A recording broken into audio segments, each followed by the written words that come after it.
Good afternoon, or good morning, I should say. My name is Councillor Anthony Kelly. I'll be chairing today's meeting with my colleagues, Councillor Surinder Kaur Jassal, Councillor John Ball. We are today's subcommittee for the review hearing heard virtually 3rd of May for Singhsbury's local 280 Western Road, Southall, UB2 5JT. We're also joined by Corey Harding, clerk to the subcommittee, and Alison Luff, legal advisor to the subcommittee. You will have received the agenda pack, within which it is contained the licensing office report with details of the application in section. To confirm, today's hearing is for the application to review the premises licence relating to Singhsbury's local 280 Western Road, Southall. The review has been brought by Eden Council's licensing, compliance and enforcement team, and there are 7 interested parties that have made written representations in support of the premises, namely Messrs. Ajapong, Basran, Dallowell, Johal, Kalong, Kandola, Lowndes Tool, McConey and Saeed. In accordance with procedure, I'll invite the applicant to present the application, answer any questions and call upon any witnesses, and then I'll invite the premises and anybody else who's made representations to make them and answer any question and call upon any witnesses. At the conclusion of the hearing, the subcommittee, accompanied by the legal advisor and the committee democratic services officer, will retire to consider its decision. The decision will be given at the end of the meeting and confirmed in writing within 5 working days. If we are unable to reach a decision, you'll be notified as such within 5 working days. So, Mr. Bob Dare, please. Thank you, Chair.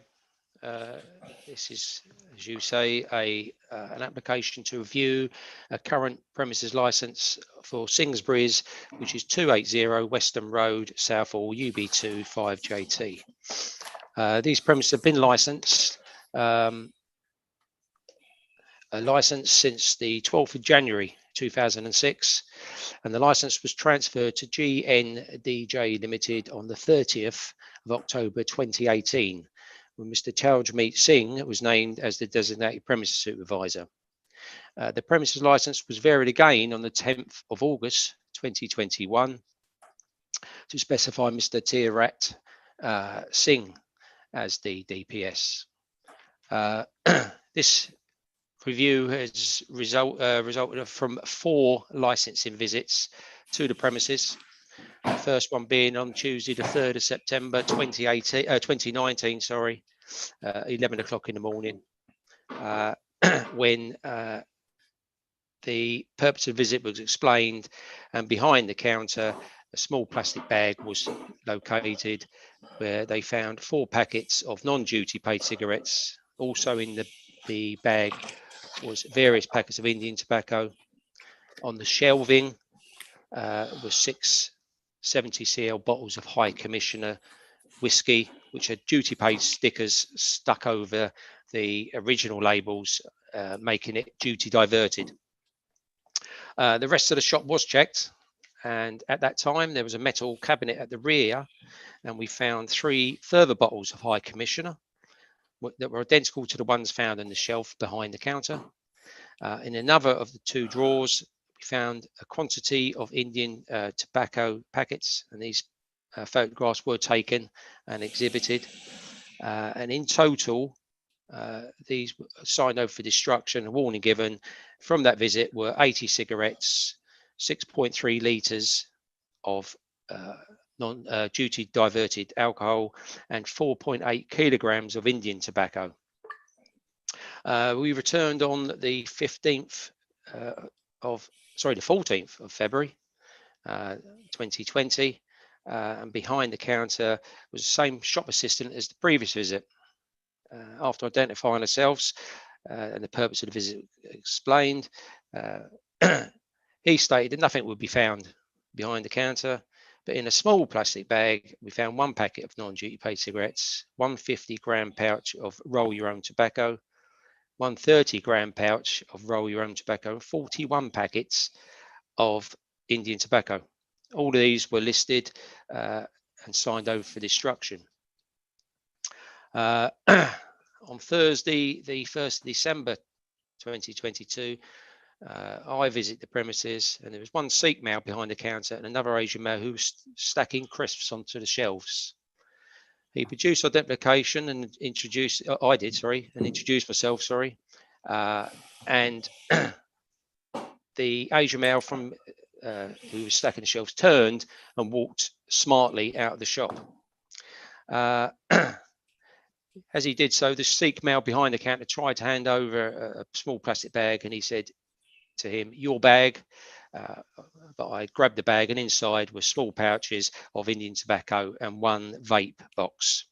The contents of the bag were counted, and there were 75 various packets of Indian tobacco, which weighed 400 grams, and 1 3,500 puff non-compliant vape, the legal limit being 600 puffs. The Sikh male stated that he was the new owner, and it would not happen again. He signed over the property for destruction, and he gave his name is Ajit Nagpal to the officer. And after signing the officer's notebook, he wrote his full name out after the signature. He is, in fact, another director of the company. And from our next visit, when a vehicle was found, he's also a named driver on that vehicle that was found with illegal products in it.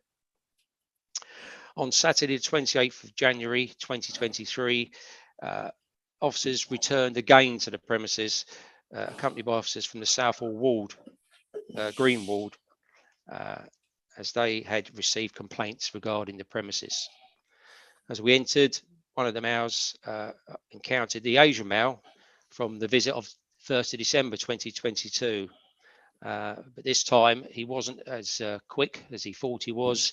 We stopped him, and in his hands he had 2 sets of keys, one to chub locks and one to a van that was located around the corner, approximately about 500 yards away.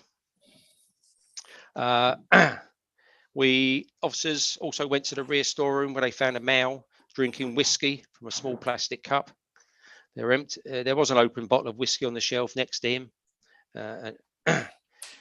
Inquiries to the vehicle that we found the car key to, registration mark X400 STS. It was located in Tilney Road. When asked who owned the van, the male stated it belonged to the shop and he could not drive. In the rear of that van, there was a large quantity of fireworks, box fireworks, similar to that were stocked in the shop. The shop does have a year-round fireworks license. And in other bags were found 10 packets, that's 200 illicit cigarettes, 2 bottles of brandy with the security tag still on, 120 non-compliant vapes, the 2,600 puffs, and a large quantity of Indian tobacco weighing 2.9 kilograms. All the property was taken back to the shop, listed. Excuse me. Also in the shop, we found 9 packets of Indian tobacco hidden behind a laptop that was on the counter. 2 bottles of Johnny Walker whiskey, which also had the security tag still attached. All the property seized was counted and listed in the receipt book in the presence of Mr. Tajmeet Singh and sealed in evidence bags. He was given copies of all the paperwork. A police national computer check on the day revealed that the van where the other illicit products was found was registered to a company that had been placed in administration. However, the vehicle was insured, and the policy was in the name of Mr. A.G. Nagpal from one of our previous visits, and the first name driver was Mr. Tajmeet Singh. So in total, over the 4 visits, we found 300 packets of cigarettes. Sorry, 15 packets, 300 cigarettes, 1 50-gram counterfeit pouch of roll your own tobacco, 1 30-gram pouch of illicit roll your own tobacco, 121 non-compliant vapes, 6.3 litres of duty diverted spirits, and 2.8 litres of stolen spirits, and 1,269 packets of Indian tobacco weighing 8 kilos 8.29 kilos. The unpaid duty on that products amounts to £1,150. And that is why the reason that this review was brought, Chair, and we are seeking revocation of that licence because we have no confidence in the licensee. Thank you. Thank you very much, Mr. Deere. Mr. Craig, do you or your client, Mr. Singh, have any questions from Mr. Deere?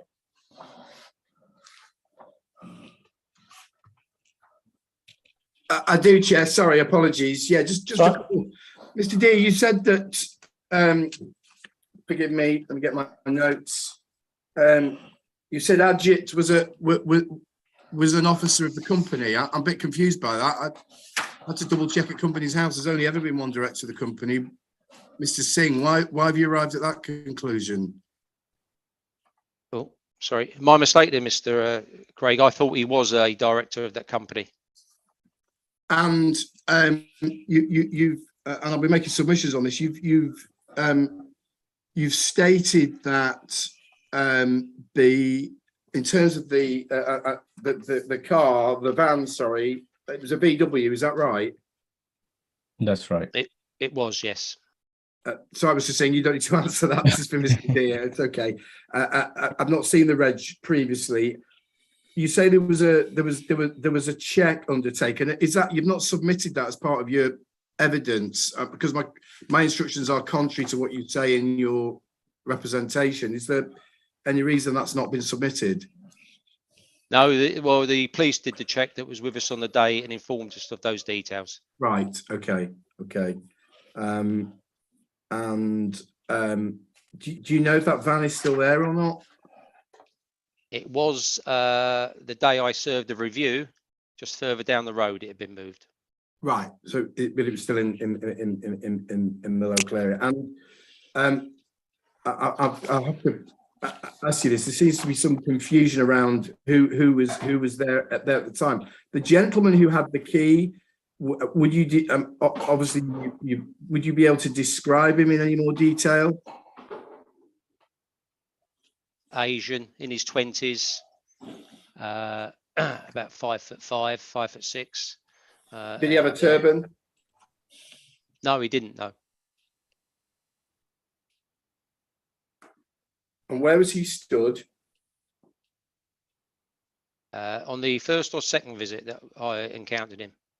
Well, you could give me both. That's helpful. Thank you. On the first visit, he was. If you got your back to the counter, I appreciate you probably never been to the shop, Mr. Craig. I appreciate that. But the counter is on the left as you enter the shop, and if you got your back to the counter or behind the counter, he was to the left where there's a range of crisps that are neatly stacked.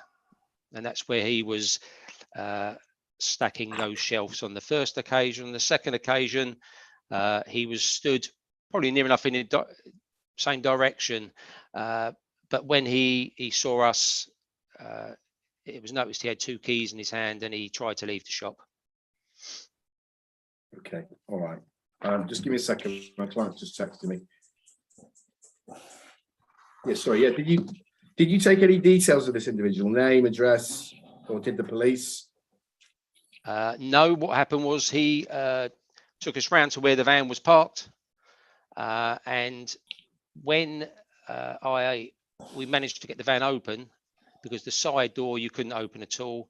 So I had to clamber through quite a lot of stuff in the back of the van. Unfortunately, he decided he'd have it on his toes, and he's never been seen since. And so that was going to be my next question. You've not seen him ever again? Unfortunately not, but I'm sure we'll meet somewhere. I'm sure that'll be very nice for both of you, Mr. Deere. Thank you for answering my questions. Thank you very much, Mr. Craig. I go to the councillors now. They've got any questions? Councillor Ball. Yeah, thank you, Chair. I'm just wondering. We, been on quite a lot of these licensing reviews, and generally there are 2 visits and then there's a review. I just wondered why there were 4 visits before the review? Is it just a timing thing of availability, or just wondered why there were 4 visits this time? Unfortunately, well, it's probably bad time for everyone, Councillor. I would like to say that the premises were very lucky because COVID come along, because he would have been reviewed then, as you quite rightly say. He's had his seizure and the final warning, and the second visit he would have normally got the papers, but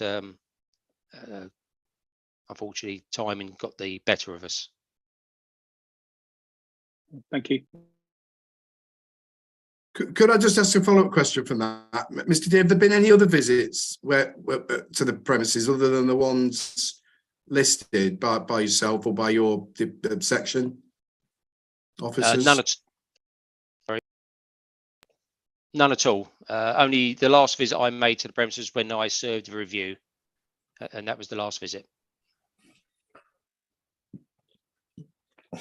Thank you. Councillor Jassel, did you have any questions for Mr. Craig? For Mr. Deere? I don't have questions for Mr. Deere. That's fine. No, that's no problem. Yeah, we'll get to that. Mr. Deere, you've said in your written submissions and verbally today that you were accompanied by the Southall Green Ward police team. Perhaps you could tell me what you exactly mean by that, i.e. was it the 3 neighbourhood officers, or was it from the wider police station? And what were the nature of the complaints that sought for them to accompany you there? Yes, Chair, you're quite correct on your first assumption that they are officers, actually, the officers from the Southall Green Ward team. It's one of their local premises. We obviously do a lot of work with them. We've done several visits where, and this was one of the premises that was highlighted as well, where lone females have been getting unwanted attention from persons close to off licenses in the area, and it's just not this one, it's several. We've visited those in the past, and this one had also been received complaints that it was selling illicit tobacco.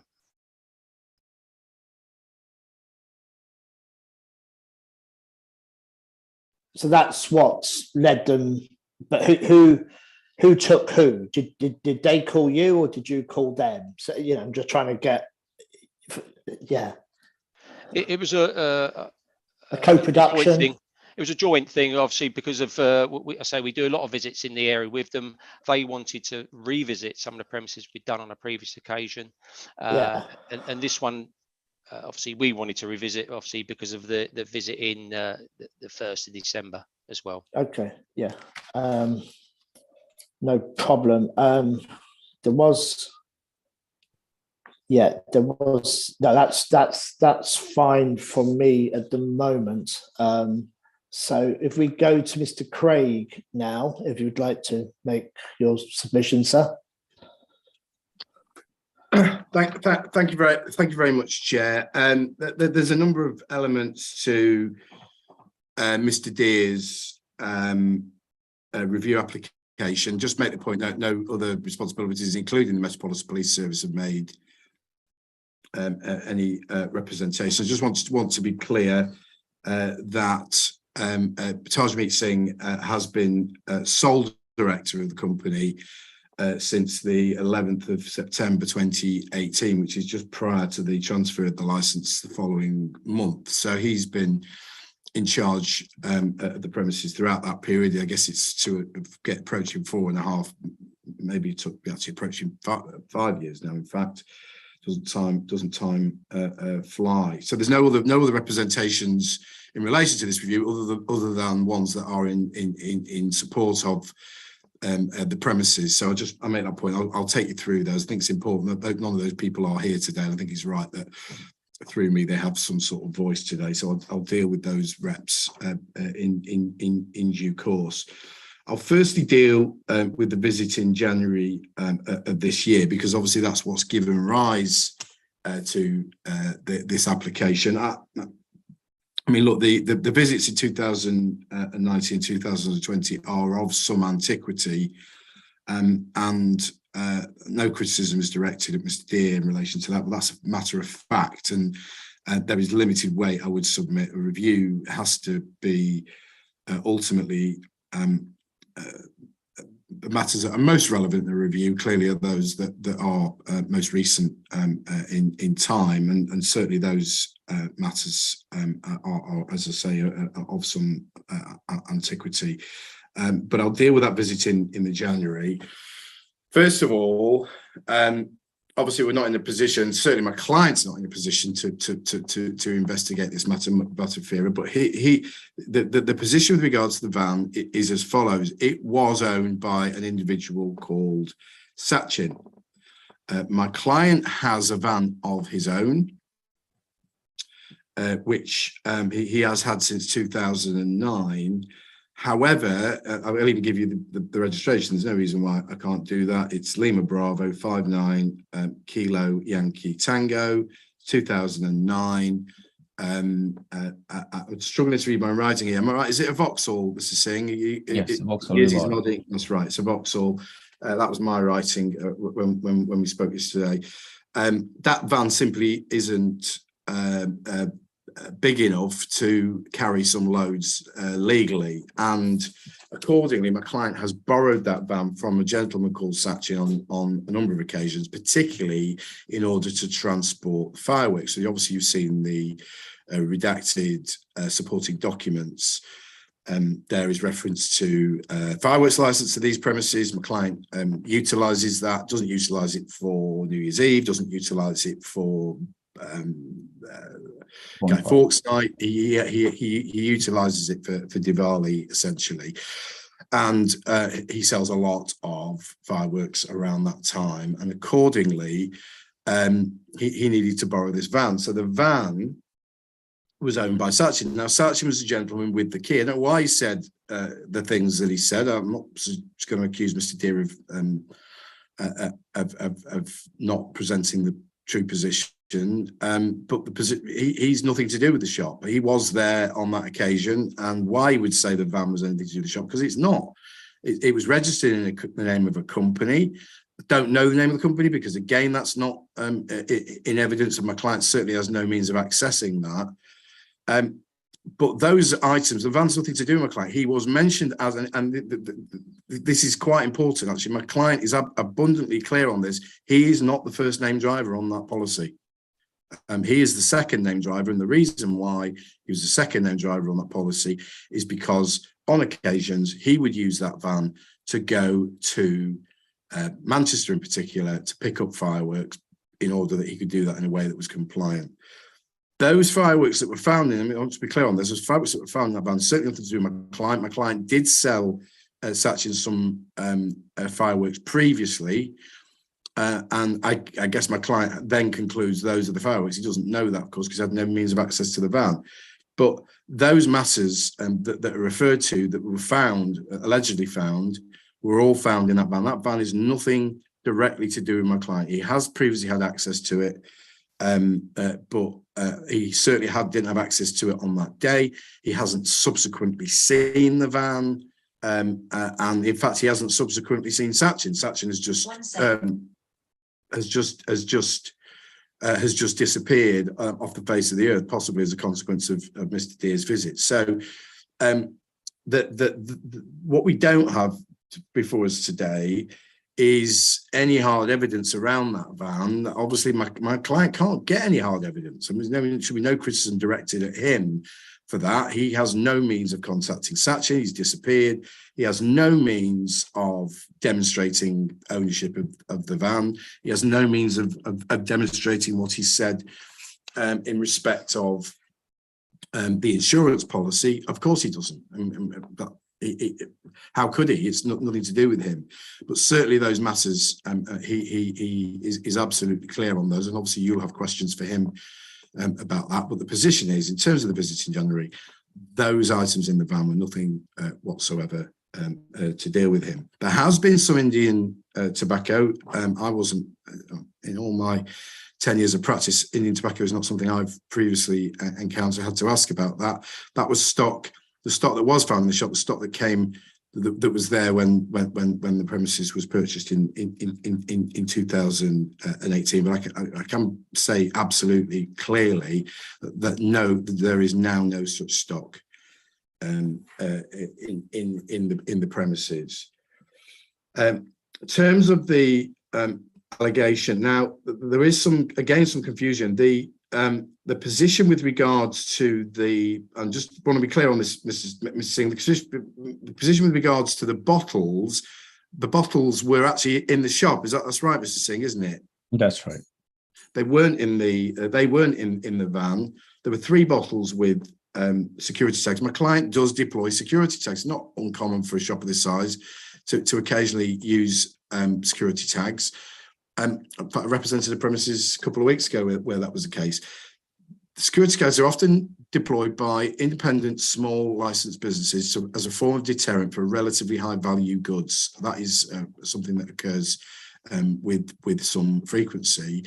And what my client does periodically is if he's putting an item on display, he puts a tag on it. Now, he doesn't have the alarms that often premises have, but he does have the tags, and he does have the means to remove it, which is the photograph that I've sent out, which is at 31 and 32 in the bundle that was sent over today.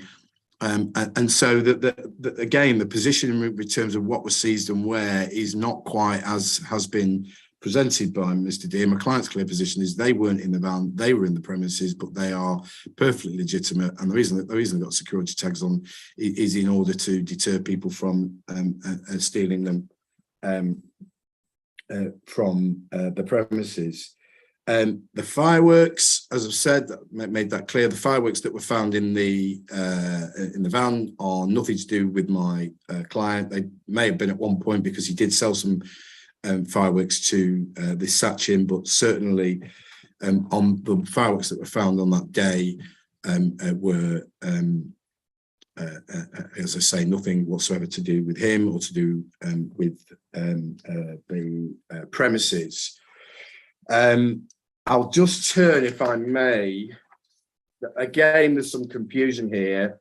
My client is absolutely clear on this, that what the person that Mr. Deere says is the same individual at the shop that he found.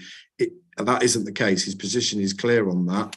And again, you can ask, obviously you can ask him questions, or Mr. Deere can ask him questions about that. But the position is the first guy was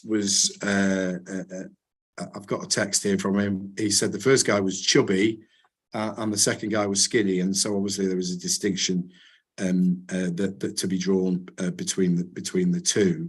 But certainly on the second occasion, he accepts that gentleman was Sachin. It's his van, it's his key. He just simply doesn't know why he would say what he did. But sometimes people do panic when presented with a situation where officers are asking questions, or public officials are asking questions of them. Certainly, and it does accord actually, because I asked my client about this yesterday. The Sachin is an Asian. He's not got a turban, so certainly we accept on the second occasion. We think that well, we know that makes sense in terms of the van itself. I'll just deal, if I may, with the supporting evidence that's been sent through. Hopefully you've all got that in front. You've got that in front of you, Chair.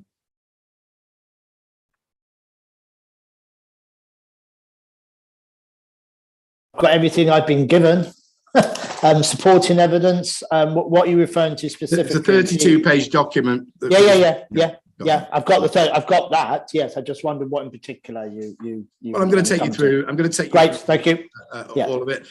Obviously, there are some representations here that didn't make the cut in terms of the representation period, but obviously one of them is from somebody who teaches at the Featherstone Primary and Nursery School. We've received that one.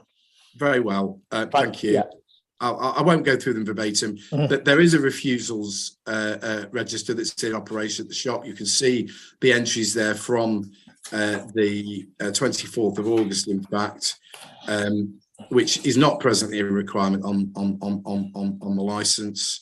You can see Mr. Singh there on the 5th of April, in fact, redid his level 2 award for the personal license holder, just to refresh his memory of undertaking that course, as has the current DPS. At pages 14 and 15, I just want to share again, actually quite unusual this, and Mr. Singh's to be commended for this.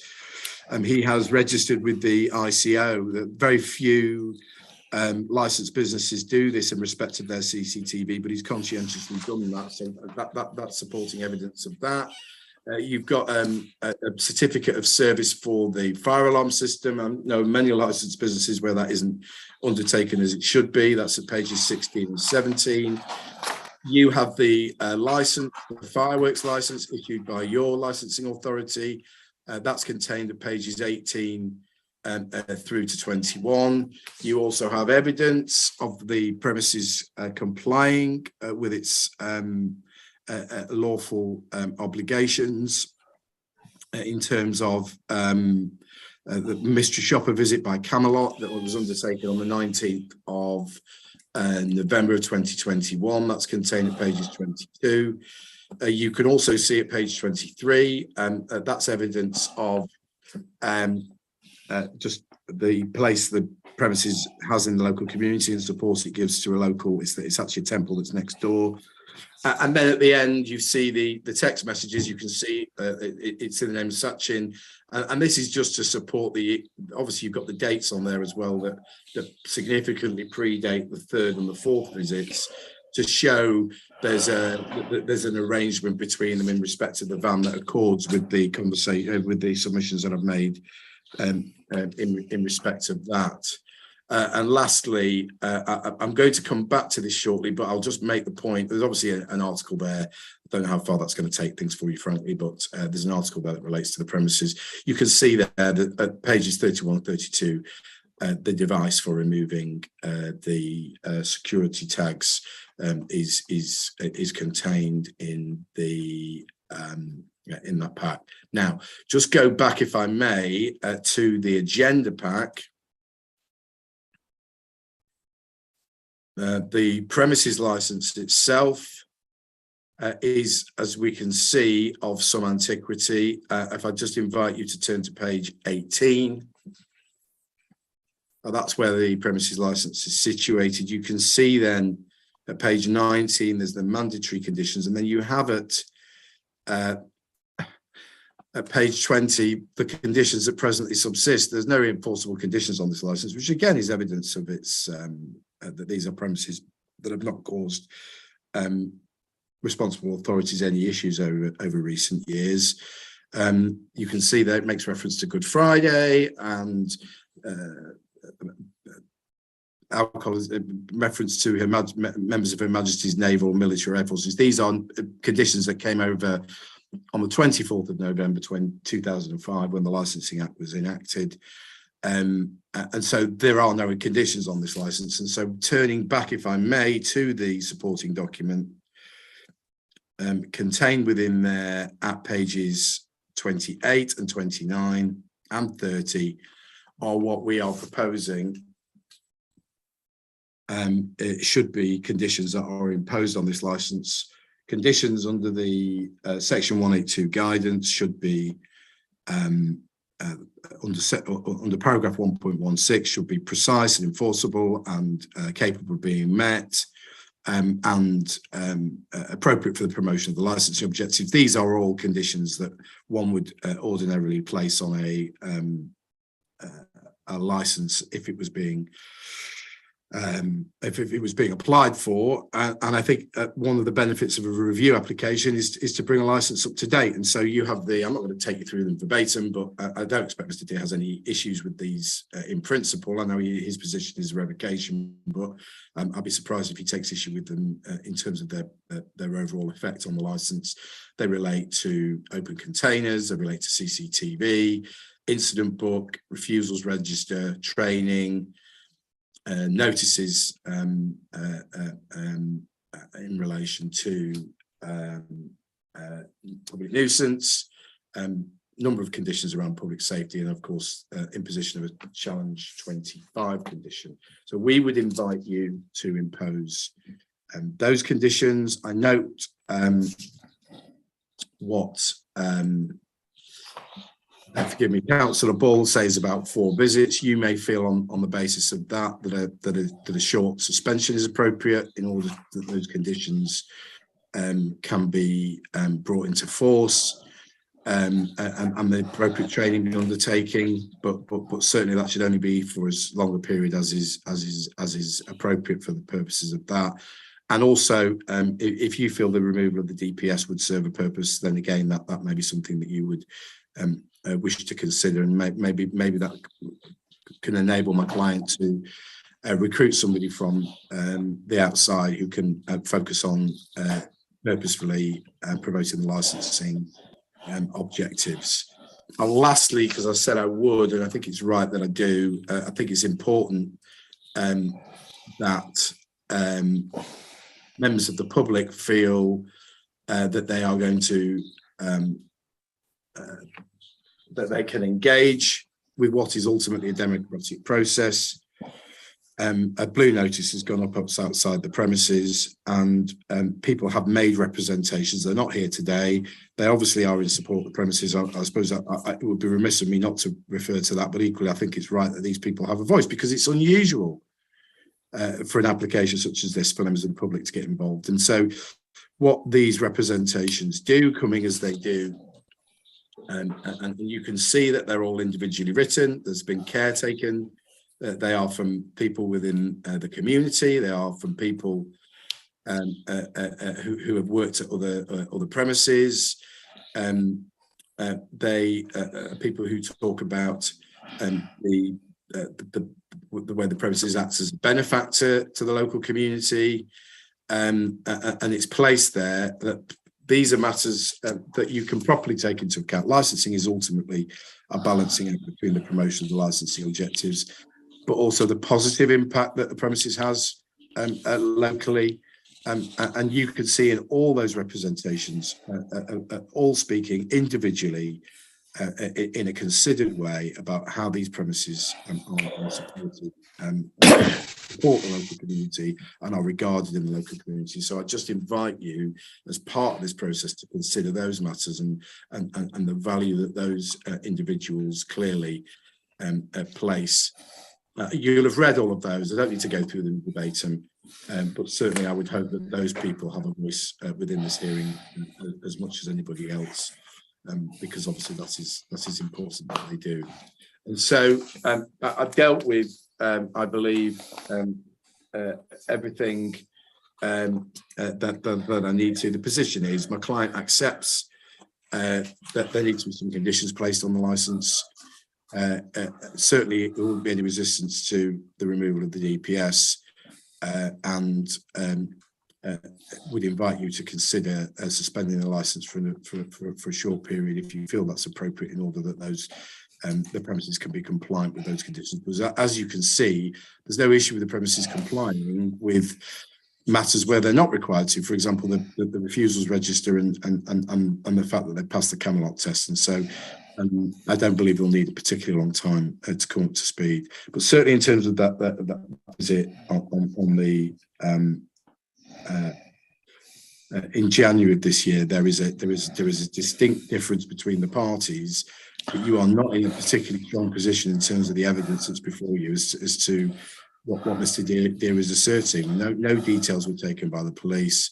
Position with regards to the insurance is unclear. My client's position is abundantly clear on that. So on that basis, revocation would not be appropriate on that basis. I would invite you to take the steps that we've suggested. And so thank you for listening. Hope I've not gone on too long. And we're here for questions, Chair. Sure. I'm going to go first for time being, and it may be questions that both Mr. Singh, Mr. Deere, or yourself could answer. The 2 bottles of brandy that were with the tags on them on the 28th of January, what make were they, gentlemen? Mr. Singh or Mr. Deer?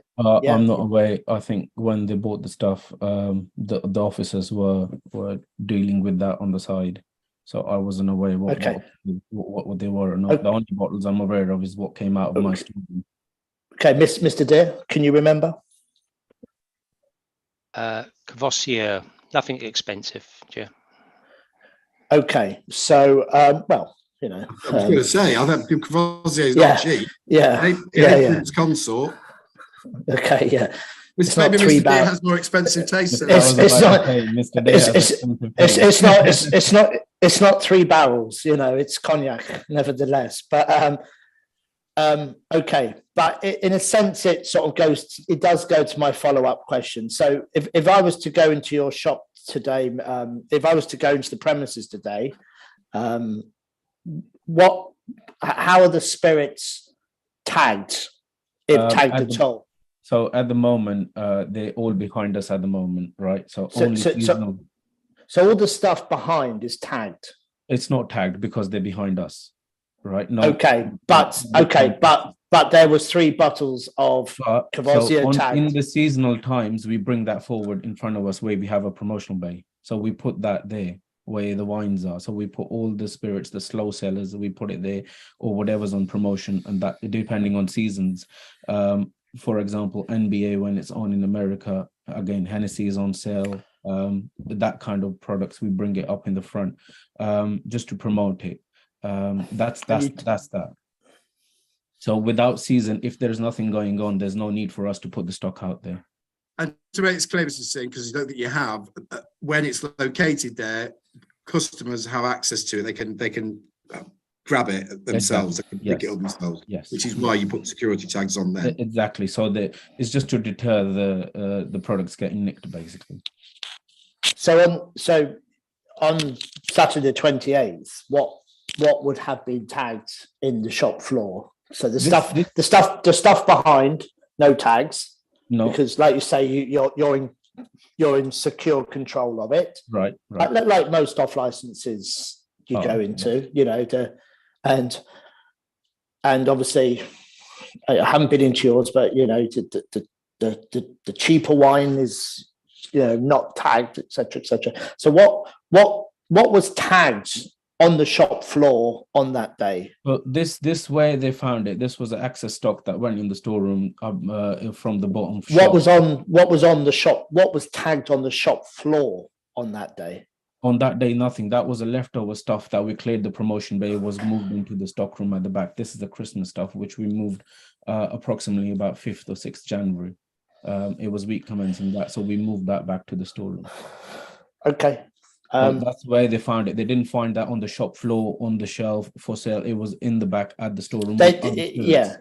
With other spirits, where we put other spirits. That's where they picked it up from. Yeah, it's on the premises though. Yeah, I agree. Yeah, but at the back where the stock room is. Yeah. Okay.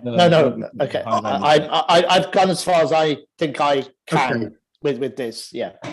Obviously, Chair. I understand Mr. Deer's got to do his job, and he I presume he's inviting you to question the provenance of those bottles, given security tags could suggest they come from another source. And so my client has provided an explanation as to why there are bottles with security tags on the premises, and that hopefully he's adequately done that. Yeah. Okay. I've got other stuff that I'll come to. I'd just like to sort of, one would hope that we're not going, should we be minded to consider the condition proposed, we'd be embracing them, not imposing them upon your clients. Well, okay. Perhaps it was an injudicious choice of words. Yeah. That's all right. Yeah, it's okay. And so I'll give you the opportunity to yes. Given you've suggested them to us. Okay. Councillors, Councillor Justin, do you indicate? Yeah, if you want to go, ma'am. Yes, hi. I do have a question for Mr. Singh. And that is the illicit items that were found at the premises, which resulted in being confiscated. Were any of them for your personal use? Which days are you referring to? To be honest with you, you know, there's been quite a few dates, like, you know, So the recent one on the 28th January, where Mr. Bob has written in his report, were hidden behind the laptop. They weren't hidden. I voluntarily did mention to the whole team when they asked me, is there anything that you shouldn't have on the premises? I said, yes, there's 9-pack of nicotine pouches, which I do sometimes take, and they are behind my laptop, where my laptop was positioned on the counter. It was behind it. So that was voluntarily told them that they were not hidden. They nothing was passed around. It was clearly mentioned to them. And yet in the report, they haven't. So that's not in the report, you're saying? It is in the report, but where Mr. Bob has clearly written they were hidden, they weren't hidden. I did voluntarily pull them out and said, these are the 9 packets that they belong to me. Mr. Bob even told me, mentioned me clearly, pointed out on the floor, like a meter by meter square box. If something was here in the premises, that should be, that is still illegal in his premises. And I agreed to that. That was fine. And Mr. Bob did tell me that on that day as well. If you have anything personal, put it in your pocket, which I think Mr. Bob is an intelligent man, and he remembers that he said that to me. Thank you. I mean, he would be reminding every shop worker that he encounters that's yeah. Councillor Jassel, anything further? Yes, just another question, please, to Mr. Singh. Sure. I'm obviously aware that you speak good English, and yes, and I just wanted to ask that do you fully understand the conditions, or do you feel you may need some assistance to better understand? Maybe then future problems may not occur? No, I understand fully. Okay. Okay, thank you for that. Councillor Ball. Yes, Chair. So for Mr. Craig, so I think you were saying that the Indian tobacco was left over from when the shop was bought in 2018. Those were instructions, Councillor Ball. Yes. Right. So the Indian tobacco was. I must have misunderstood them, Mr. Singh. Is that the position? It is the position, yes. When I bought the shop over, behind the counter, Mr. Patel had a selection of separate boxes, like pick and mix boxes back in the days where we used to have, and he had a variety of goods when we bought the shop on, we presumed, because we've never bought a shop in Southall and we didn't know the local clientele that time. So Mr. Patel used to, and trading standards never came when Mr. Patel was running the shop, and he openly had it on show. So yeah, so in that case, how come it was found in the visits in 2019, 2020, 2022 and 2023? They're all, even setting aside what was in the van, they all found quantities of Indian tobacco within the shop. The latest one was personal use behind the laptop, like I've mentioned. The rest was Mr. Patel have bought a lot of stock. I mean, yes, the stock was left over. If you can see the photographs there from the filing cabinet, it's a big bundle of it. I think what Council is asking, Mr. Singh, to be fair, I think it's a reasonable question. Why wasn't it discovered by officers when they visited in 2019, 2020? That's ultimately that again, it's for the team, because every time they've come, if they've confiscated stuff, they've walked out. That was staff there, again, never given a piece of paper, never phoned us up, no explain, you know. So where was this? So are you saying the stock was there, but they just didn't see it? Exactly that. Right. There you go. And I guess just as a follow-up, Chair, I mean, if this was confiscated, so you realised that you weren't supposed to have it, why didn't you remove the rest of it? How come there was still more to be found on subsequent visits? Given your answer to Councillor Jassel's question about understanding the licensing procedures, you know, what's your understanding on Indian tobacco? Now that I know, yes, they're duty avoided, and therefore it's illicit to sell. But at the time, Mr. Singh, this is quite important you answer this. Why when officers have been and taken certain small quantities away, what's your reason for continuing to have it at the shop? They were different brands. They didn't take all of them, so I assumed the half of the brands that they left behind were able to sell. And were you given any sort of written notification? No written notification. No knowledge was given of what you can and what you can't do. I mean, like nowadays, there's snus tubs. Some have tobacco, some don't. Some can be displayed out, some can't be displayed out because they have a tobacco product in it. So it was. I assumed that's the case. They didn't take the whole lot. They took what they took, and the rest were the different brands. Okay, thank you, Chair. Yeah, sorry, yeah. So this vehicle, this panel van,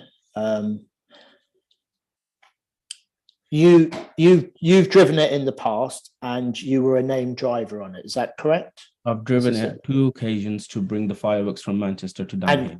And you're a named driver. Yes. Yeah. So you entered into a relationship with Mr. Sachin.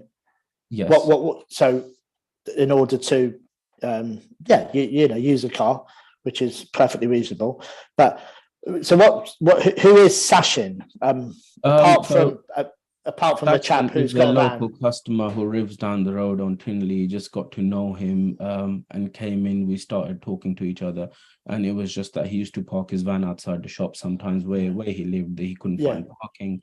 Yeah. So it was that kind of thing. And out of the blue, obviously staff shortages, my fireworks supplier said, look, if there's any chance you could pick it up, pick up the stock. I voluntarily said yes, and I asked him just randomly if I was to be able to borrow your van. If I knew all this was going to happen, I would have rather gone to Costco and borrowed a van for. Of course, yeah. So on January the 28th, there was how many people on the premises, Bob, that you could see? Was it 1 or 2? Sorry, Chair. What date? The 28th of January, the whiskey drinking day. On that day, there was the Sachin. male. It was there was an Asian male who with the keys in his hand, and who we believe is Sachin. That's what they're asking us to believe, Chair. I don't believe his name is Sachin, but they are. All right. Is the male in the back who's drinking whiskey,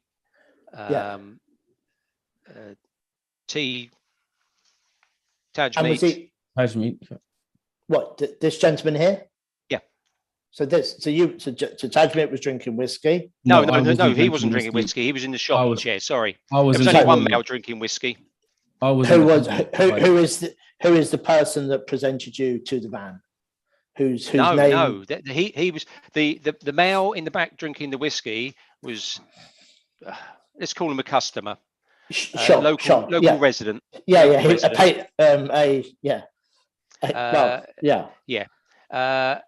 was Tajmeet. There was an Asian male, aka Sachin. Okay. Yeah.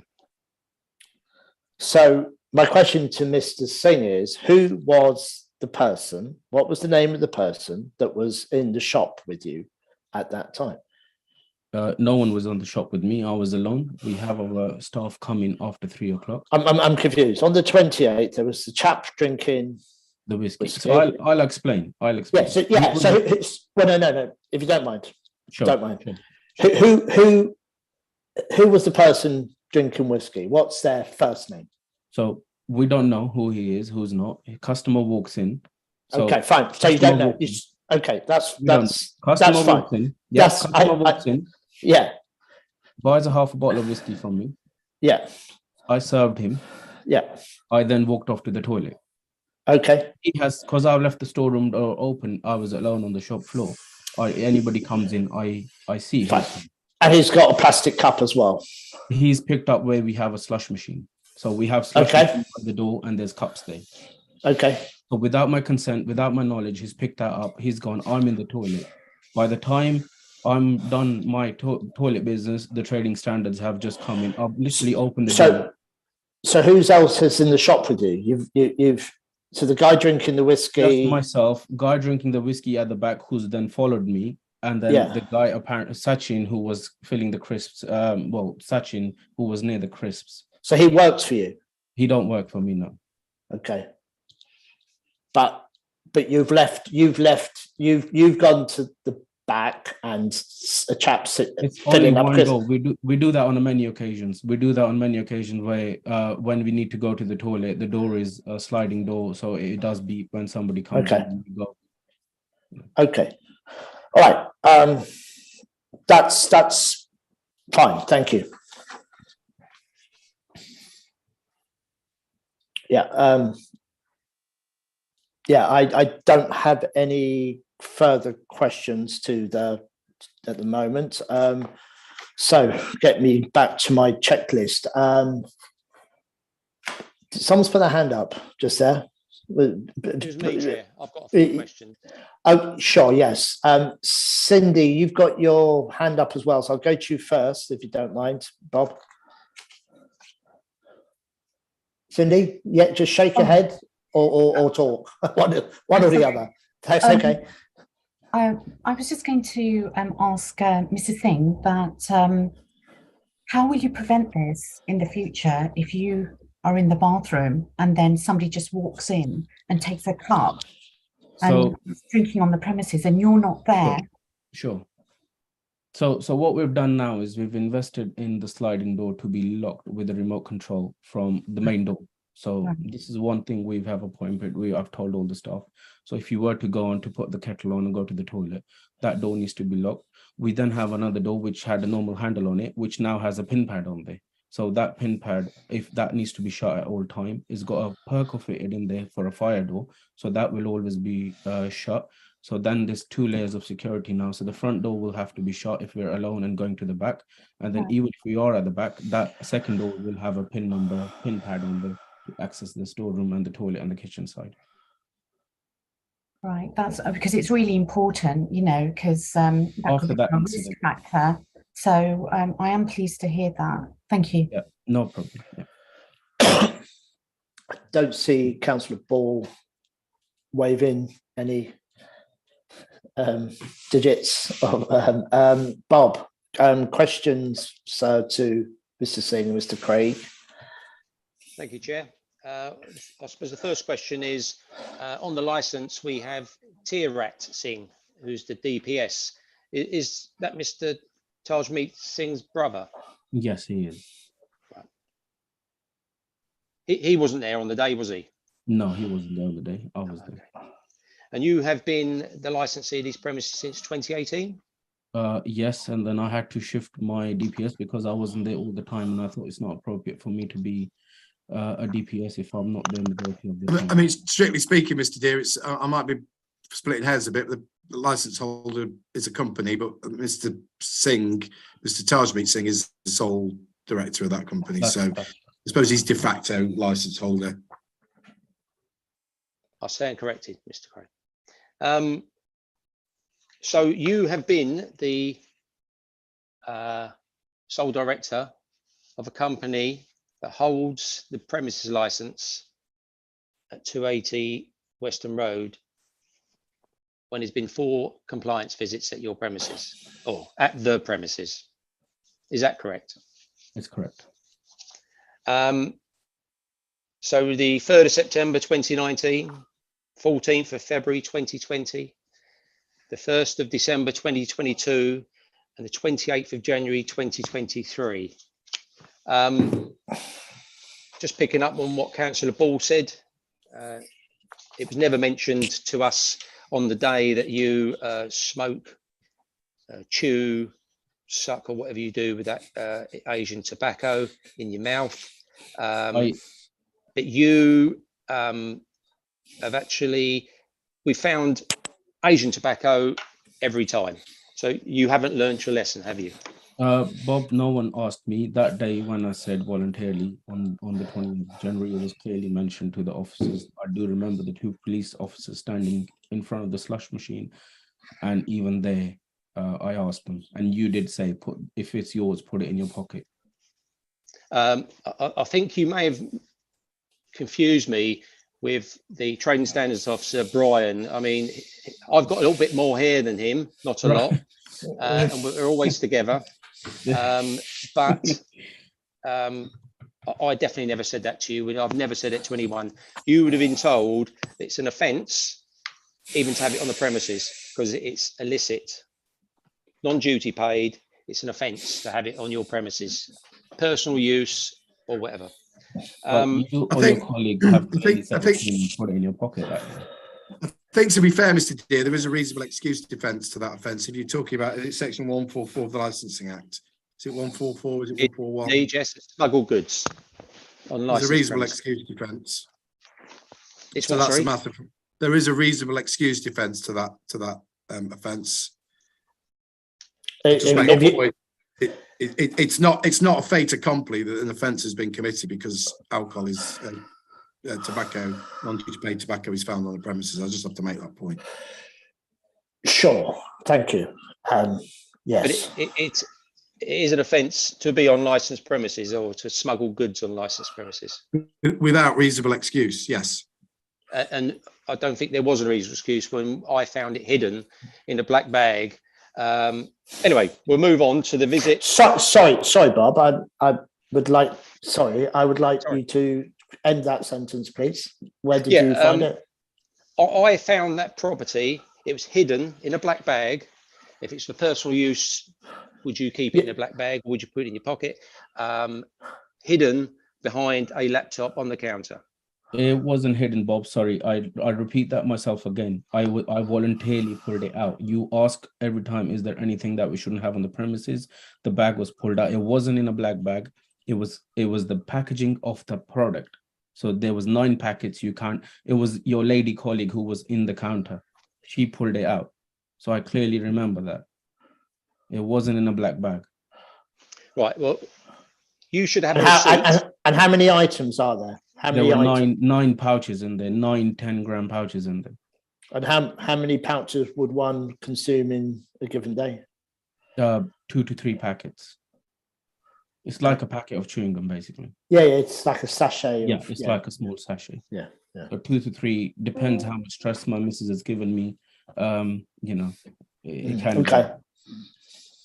On the visit of the 1st of December 2022, I met Mr. Ajit Nagpal. Yep. Is he a business partner? No, he's not. But you entrust him to work in your shop. He was just covering me. I wasn't in the shop. No, I said he was in the shop. You entrust him. Do I trust him? You've entrusted him to be in that shop in charge of that premises. I had no option on that day, so I had to put somebody there. Okay. And he, on that day, we found 75 various size pouches of Indian tobacco, which weighed 400 grams, and one 3,500 non-compliant vape. What do you say about that? I'm not sure about it. I'm not aware that bag came up. Also, earlier you said that you've never received any paperwork from us. You've never been called by us. Have you ever called us? Regarding my licensing, yes, I have. If there was an issue with a fireworks license, for example, I was applying, there was emails changed. I have phoned a couple of times. What you've left behind is, I assumed, the products that I can sell. If it wasn't, then you should have taken everything with you. I think that's not quite what I think the burden of proof, or you should know what you should sell or can sell and can't sell. But you mentioned it yourself earlier that if it doesn't contain nicotine, it's not illegal. So that's probably why it was left. Sorry, I said if it doesn't contain tobacco, because nicotine products can be displayed. Okay. let's go on to fireworks. You have a year-round license. Yes. And you've just mentioned that you've now put a fire door in between to stop drunk mouths consume alcohol in your shop. Bob, fire door was there. The handle and the perco. So I just let try and call people by their same names. It's Mr. Dare. Mr. Dare, apologies. Yeah, that's all right. It's okay. Yeah. So, Mr. Dare, apologies again once more. So the fire door was always there. It had a perco fitted in this time, an additional perco that self-closes it, and a pin pad fitted in there. So normally it was just a handle, a night latch handle kind of thing. Now it's got a pin pad on there. So it's just an extra layer of security on there, Mr. Dare. Okay. And right, let's talk about Sachin. And Mr. Dare, sorry, if I may add, these points I have, like you've said, you've never called up the council. These points have been done voluntarily. I have not advised. I haven't called licensing. I've done it to show that I'm committed. You understand? I've done all these little steps. I'm not sure if they will make a difference or not, but there you go. I mean, I have added a layer of security that a drunk male or somebody, the slush cups, I'm afraid they have to be next to the machine at all times. So this will prevent, obviously in the shop floor, we can see who's doing what. At the back storeroom, sometimes it goes out of our way, but now there's a dual layer of security there that will prevent somebody going in there without our knowledge.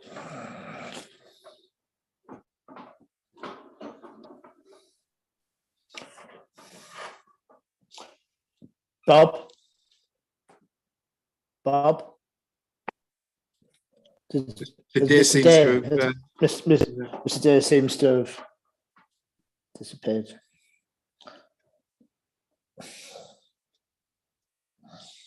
He may just need to redial in again, Chair. Yeah, he'll know what to try at least. So we just want to pause and mute while we wait for him.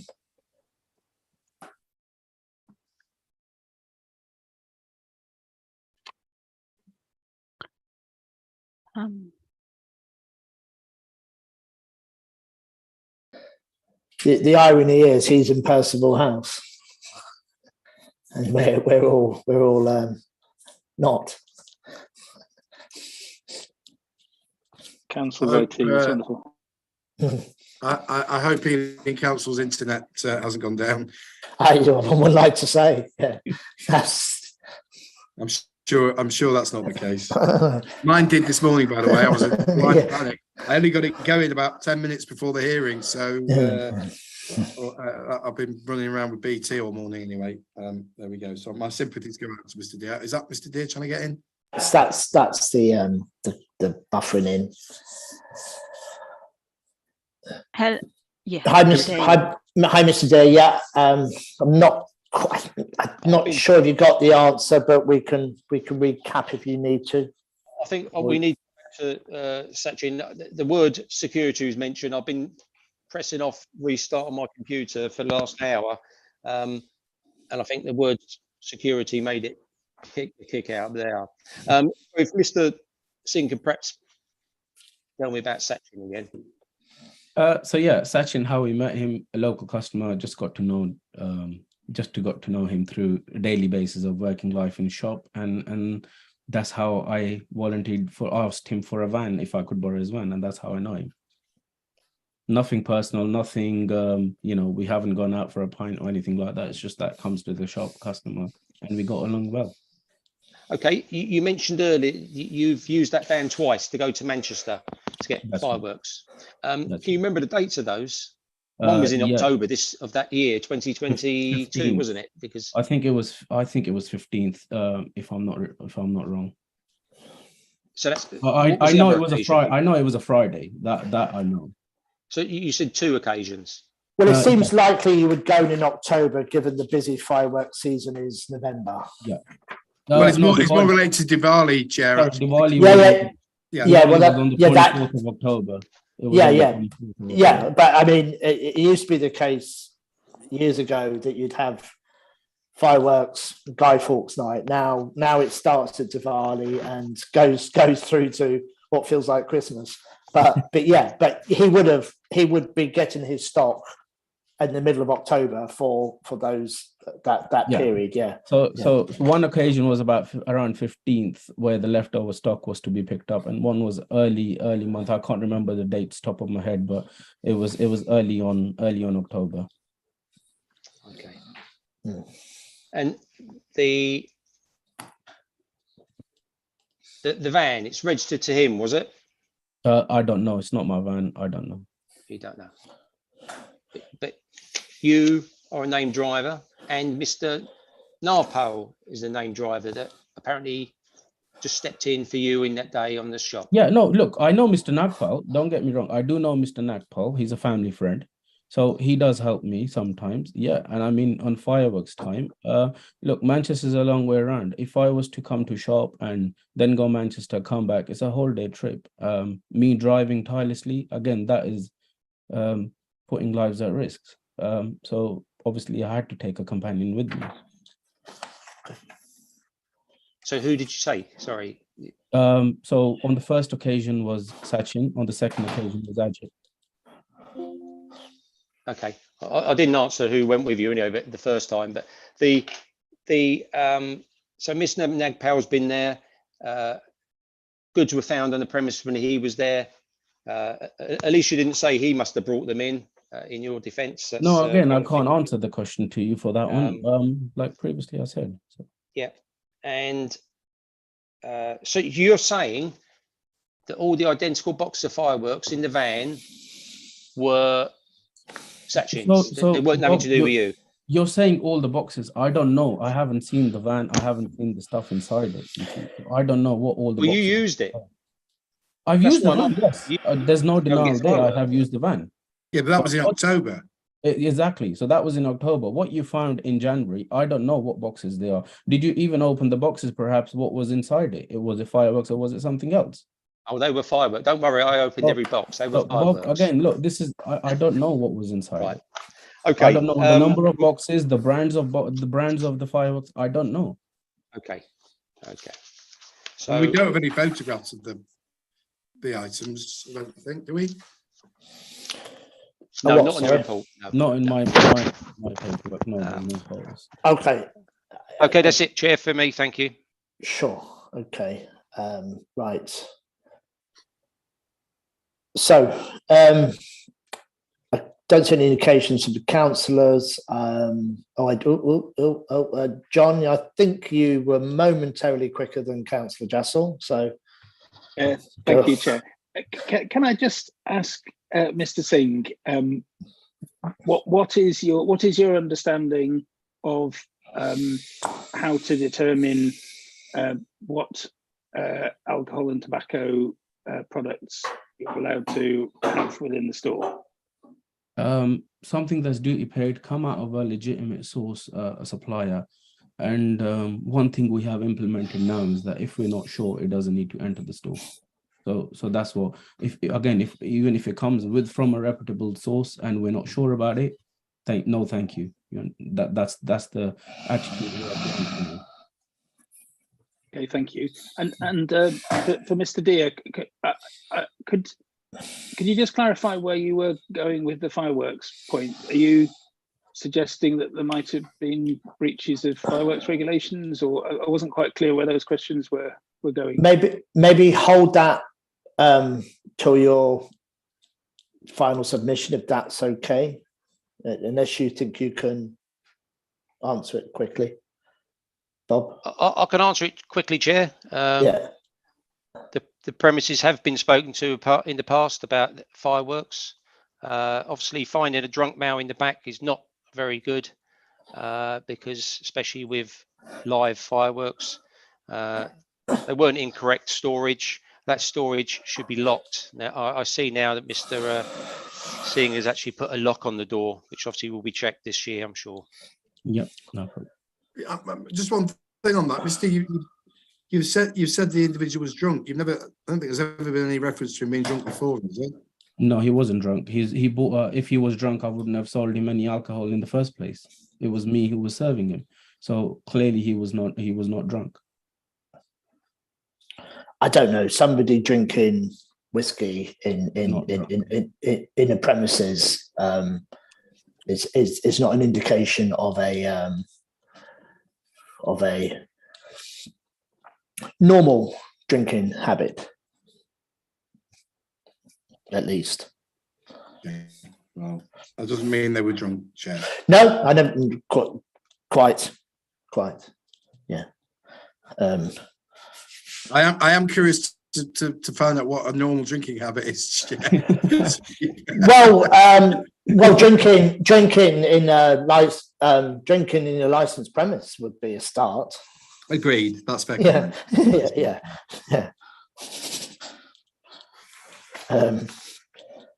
Not on the footpaths, not hassling residents, and in particular women, not littering. That would be normal drinking. But there's only so much that's in control of. May I also point here? Regarding the littering and stuff. So we've got a temple next door to us. They have railing. We've voluntarily again put a chicken wire on there, so the rubbish doesn't pass on to them. We even go to the bus stop, which is outside the temple, pick up the litter out of hours. Just to help the neighbors in the community. This is the kind of stuff we've voluntarily done. A lot of shops got one, but we have added another bin so the rubbish doesn't go around on the floor and here they're just left outside in a bundle or in a stack. We've got extra bin added, just so it's tidied away and it's out of sight and it looks presentable. Okay, I'm sure Gravitas value that. They have appreciated that. Yeah. Okay, John, and I think John's okay. Councillor Jassel. Yes, thank you, Chair. My question's to Mr. Singh. I noticed that in 2006 the license was transferred to GNDJ, and then on the 30th of October 2018 it was transferred in your name. So can you just please elaborate on what is... 2006, the license was probably issued to the premises. Mr. Patel was the owner of the shop then. We purchased the shop or the lease in 2018, and it was ever since on GNDJ Limited. So it was the company that held the license. And the license was transferred at the same time, Mr. Singh, which makes right. absolute sense. Yes, that's right. Oh, I see. Because it says in there that it was the license was given on the 12th of January. I haven't got the year here because I didn't jot it down, I'm afraid. So can you just explain to me what does GNDJ stand for, if I may ask? Guru Nanak Dev Ji. Okay. Yeah. Okay. Lovely. Thank you very much. All my companies are named, has a meaning behind it. So that's an interesting point, Mr. Singh. So your companies, which, like you say, people choose the names of their companies with some thought.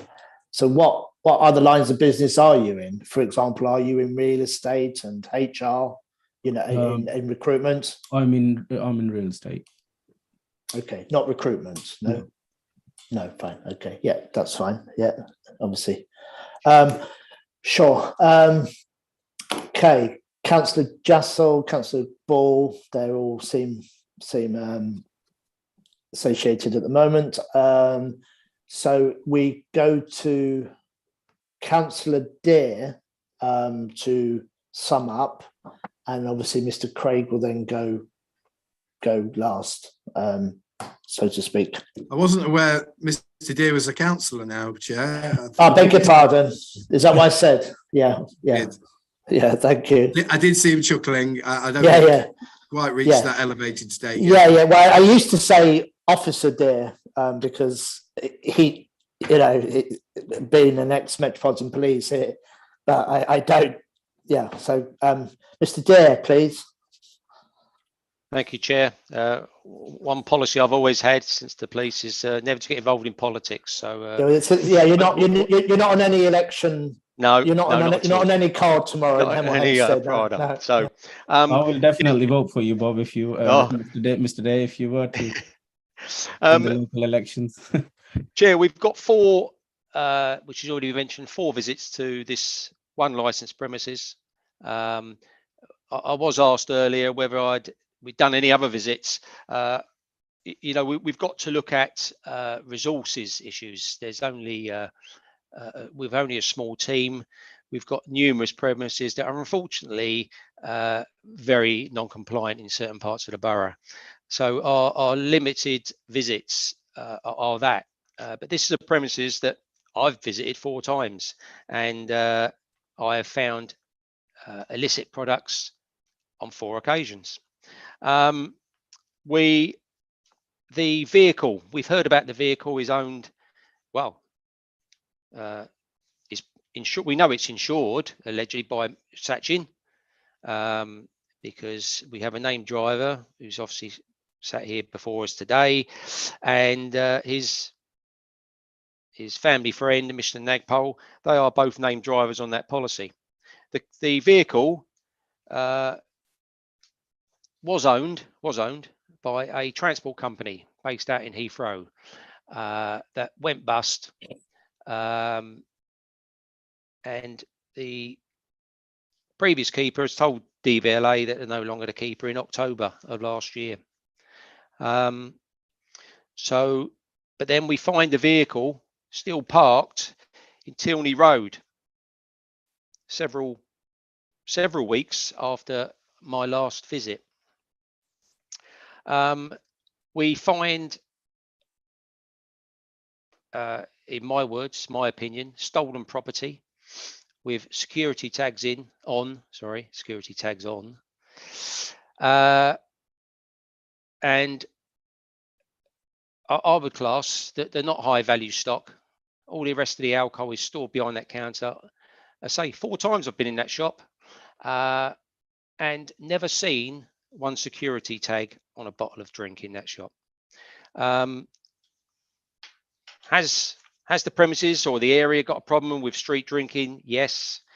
Has he got a problem with underage people drinking all hours of the day? Yes, it has, because it's backed up by the till controls report that was submitted, because sometimes people are trying to buy alcohol at 24 minutes past 6 in the morning, when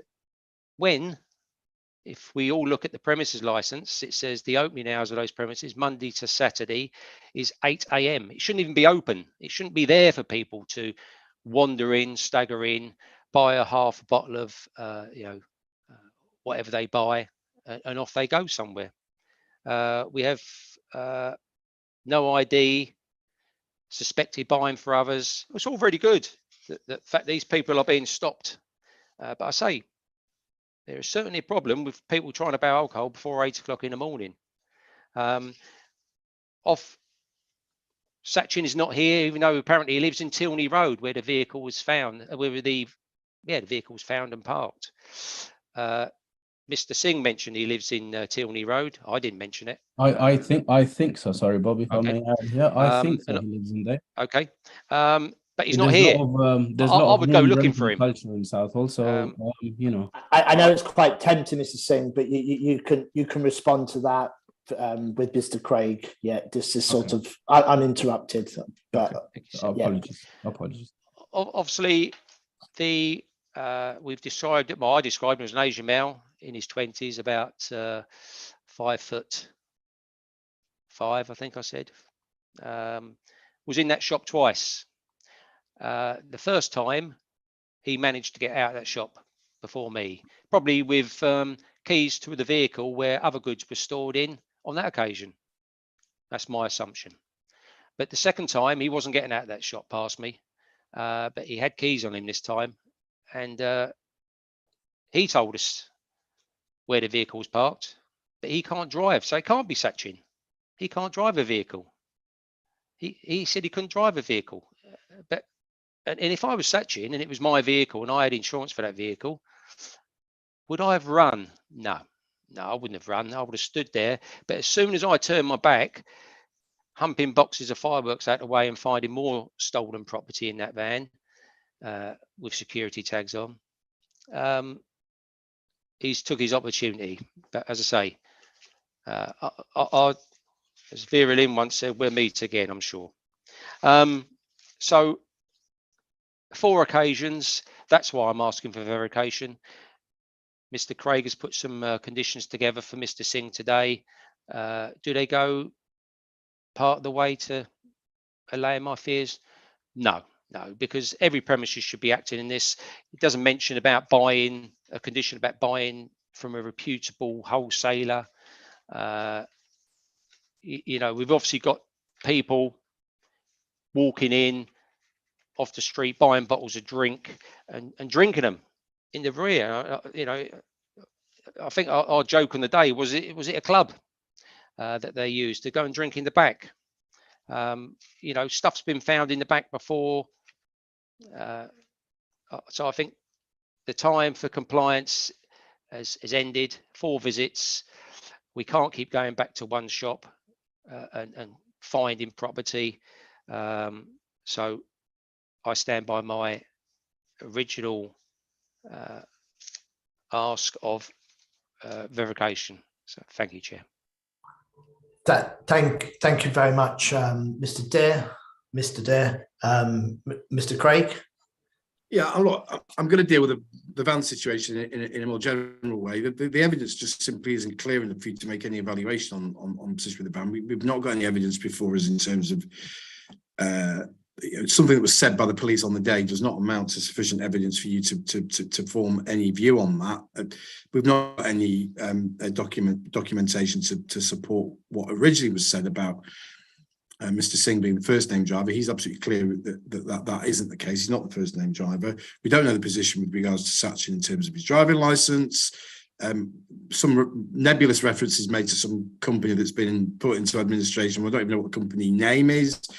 The position with regards to the van, Mr. Dear talks about the burden of proof. Well, you know, it's his review application, and he has.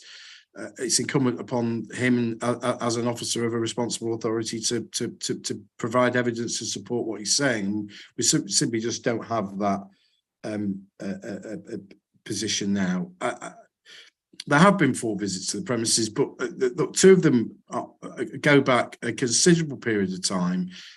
What with respect dealing with here today principally is the 2 visits in December of last year and January of this year. My clients provided explanations for that. Certainly, he would invite Mr. Dear to revisit the premises at any time and to for him to demonstrate to Mr. Dear that what he says is the case in terms of compliance of the premises now. He accepts that there shouldn't be any Indian tobacco at the premises, and there won't be. And he's taken a lot of voluntary steps here. And look, can I just make the point as well about the opening times? I mean, the position with regards to opening times is, Mr. Dear will be well aware of this, is not enforceable under the Licensing Act. The opening times are not enforceable, and lots of premises have an opening time that's described on them, but they do deviate from that. That is not uncommon at all. Section 136 clearly deals with carrying on or attempting to carry on a licensable activity other than in accordance with an authorization. The opening time is not a licensable activity. The sale of alcohol is, and so it's not right to criticize any premises if they open up earlier. It is simply not enforceable under the Licensing Act. I've never in my 10 years of practice known anybody even be cautioned or even have a license reviewed off the back of the opening times. The opening times are not what we're dealing with here. We're dealing with the provision of licensable activities. And so on that basis, on the basis of the explanations that have been provided, openly provided by Mr. Singh, the steps he's taken, the regard that the premises is held locally, and the wide number of supporting representations, please take those into account as well. Please let those people have a voice today. I would submit that the appropriate step here is the imposition of those conditions, removal of the EPS if you think that's appropriate, and if you feel a suspension is appropriate for such a time as is appropriate in those circumstances. Thank you for listening.